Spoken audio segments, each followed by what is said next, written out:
श्री राम के भाई लक्ष्मण और उर्मिला के त्याग की अनोखी कहानी। पौराणिक महाकाव्य रामायण का हर किरदार अपने आप में हमारे सामने एक आदर्श प्रस्तुत करता है।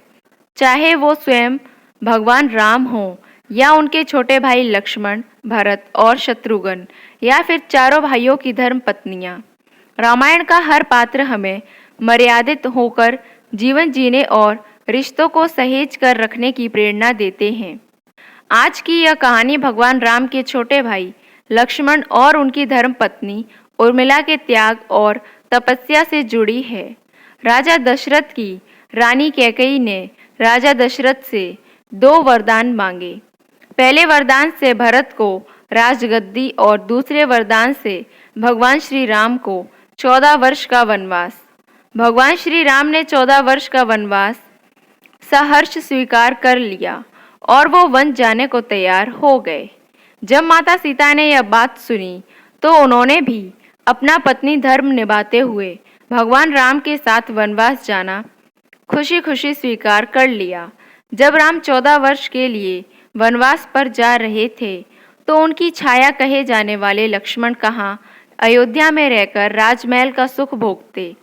वह भी भगवान राम से उन्हें भी अपने साथ वनवास पर ले जाने की जिद करने लगे। भगवान राम ने लक्ष्मण को बहुत समझाया कि वो अयोध्या में रहें, लेकिन लक्ष्मण कहाँ मानने वाले थे। लक्ष्मण की हट के आगे भगवान राम की एक ना चली। अंततः भगवान राम को हारकर लक्ष्मण को अपने साथ वनवास पर जाने की इजाज़त देनी पड़ी। भगवान श्री राम से इजाज़त लेने के बाद लक्ष्मण अपनी माता सुमित्रा से वन गमन के लिए आज्ञा लेने उनके कमरे में गए। माता सुमित्रा ने भी लक्ष्मण को राम के साथ वनवास पर जाने की आज्ञा दे दी। अपनी माता सुमित्रा से तो लक्ष्मण ने वन गमन की आज्ञा ले ली, लेकिन अब वो इस धर्म संकट में पड़ गए कि यह बात अपनी पत्नी उर्मिला को कैसे बताएं। लेकिन उर्मिला को बताना भी जरूरी था।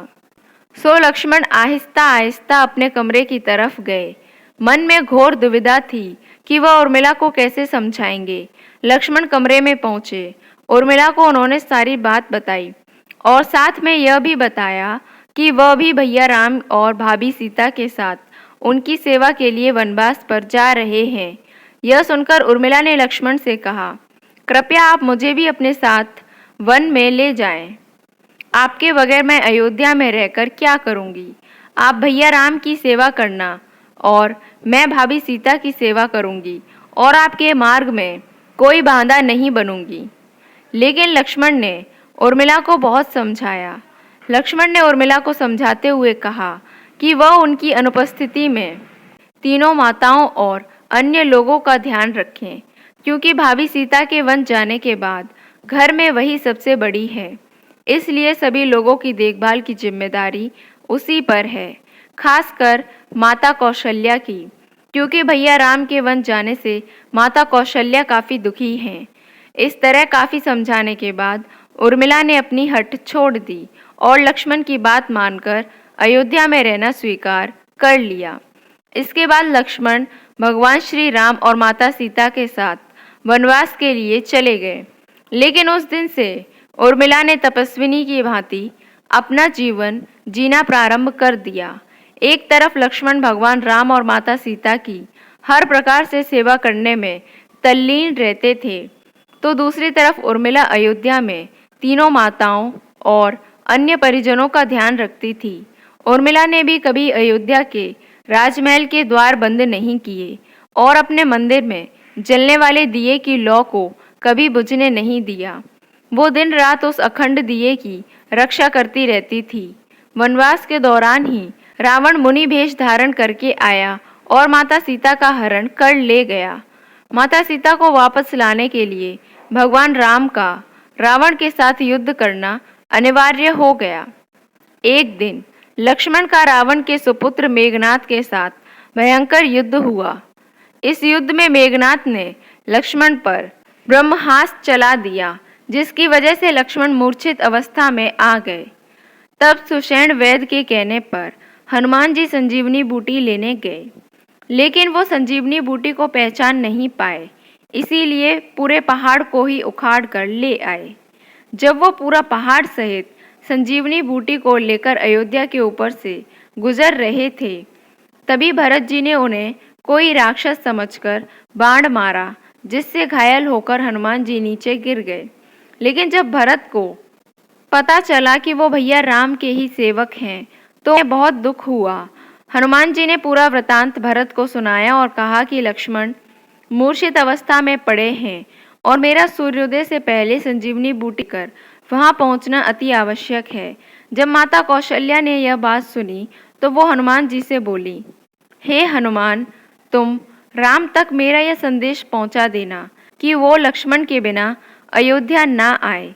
लेकिन माता सुमित्रा ने बड़े ही धैर्य से हनुमान जी से कहा, राम से कहना कोई बात नहीं, मैं शत्रुघ्न को उसके पास भेज दूंगी। मेरे दोनों पुत्र राम सेवा के लिए ही तो जन्मे हैं। माताओं का यह निश्चल प्रेम व त्याग देखकर हनुमान जी की आंखों से अश्रुधारा बह निकली। लेकिन उर्मिला एकदम शांत खड़ी थी, जैसे तो कुछ हुआ ही नहीं।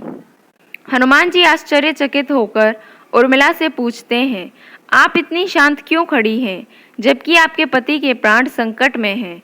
अगर सूर्योदय से पहले मैं लंका नहीं पहुंचा तो भैया लक्ष्मण की मूर्छा कभी खत्म नहीं होगी।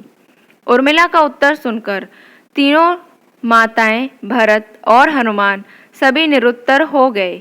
उर्मिला ने बड़े विश्वास के साथ कहा, मेरे पति का जीवन संकट में हो ही नहीं सकता है, और जहाँ तक सूर्योदय की बात है तो आपके वहाँ पहुँचे बिना सूर्योदय नहीं हो सकता है। अगर आप चाहें तो कुछ दिन अयोध्या में आराम कर चले जाइए। आपने बताया कि मेरे पति प्रभु श्री राम की गोद में लेटे हैं। अब आप ही बताइए, जो परम पिता परमेश्वर की गोद में लेटा हो उसे काल कैसे छू सकता है? वो दोनों तो बस लीला कर रहे हैं। मेरे पति जब से वन गए हैं तब से वो सोए नहीं हैं। उन्होंने न सोने का प्रण लिया था। अब आज जब उनको प्रभु श्री राम की गोद सोने को मिल गई है तो थोड़ा विश्राम कर रहे हैं। उनकी चेतना अवश्य लौट आएगी। मेरे पति तो प्रभु श्री राम के सेवक हैं। उनकी हर श्वास, हर धड़कन में राम बसते हैं। इसलिए हे हनुमान जी, आप निश्चिंत होकर आराम से जाएं। आप जब तक वहां नहीं पहुंचेंगे सूर्य उदित नहीं होगा। उर्मिला का यह अटल विश्वास देखकर हनुमान जी अचंभित रह गए। 14 वर्ष तक लक्ष्मण ने भगवान राम के साथ वनवास के दुख भोगे, तो उर्मिला ने अयोध्या में रहकर अपना पत्नी धर्म निभाते हुए, सारी जिम्मेदारियों को पूरा करते हुए एक तपस्विनी की भांति अपना जीवन जिया। उनका जीवन एक आदर्श है हम सभी के लिए। सच में उर्मिला प्रेम, त्याग, समर्पण, बलिदान का अनुपम उदाहरण है। उनके द्वारा स्थापित यह आदर्श हम सबको प्रेरित करता रहेगा।